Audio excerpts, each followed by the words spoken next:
what did you study in grad school? In grad school, I studied cognitive neuroscience. So that is where you try to understand the brain mechanisms behind a lot of the different things that humans do, from the way that they make decisions to the way that they behave in the real world to what they can perceive, to what they understand. So yeah, cognitive neuroscience. Who do you admire the most in behavioral science and why? So I'm going to go back to my first year undergrad experience. So the person that I think influenced me the most was Professor Steve Jordans. He's a professor of psychology at University of Toronto, and he was the first psychology professor that I had, and we ended up developing a friendship, and I worked in his lab for a little while, and we collaborated. We did a whole bunch of research together in education psychology.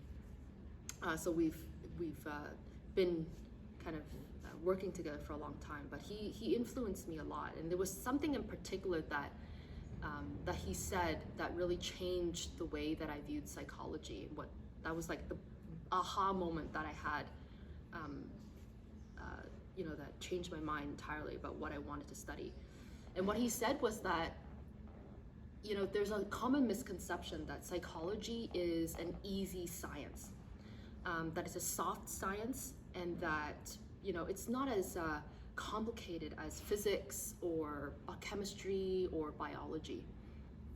And what he said is that that's actually not true. Psychology is one of the hardest sciences, actually, because with physics, with chemistry, with biology, there are certain laws that govern phenomena, right? With physics, you can model things out with mathematical models. Same thing with chemistry. And there are certain, constraints that things, operate within. And when you make new discoveries, again, they can be represented formulaically. With psychology, it's really hard because human behavior is extremely complicated and dynamic.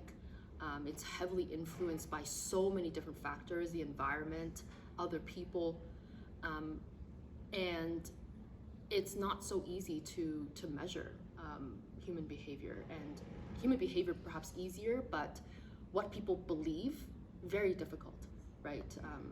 If you ask somebody, what do you think about something? They can either choose to tell you the truth, or they can choose to lie. They can choose to save face. And so you are, as a scientist, you are tasked with teasing out the truth from a veil of what people are able to tell you.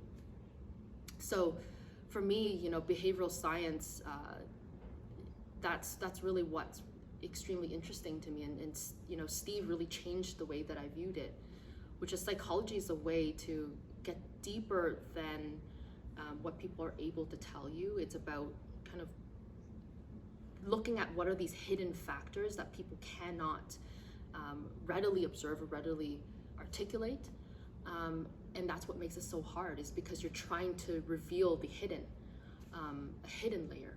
Whereas, some of the other fields, it's arguably, it's the harder sciences, but they're simpler in many ways.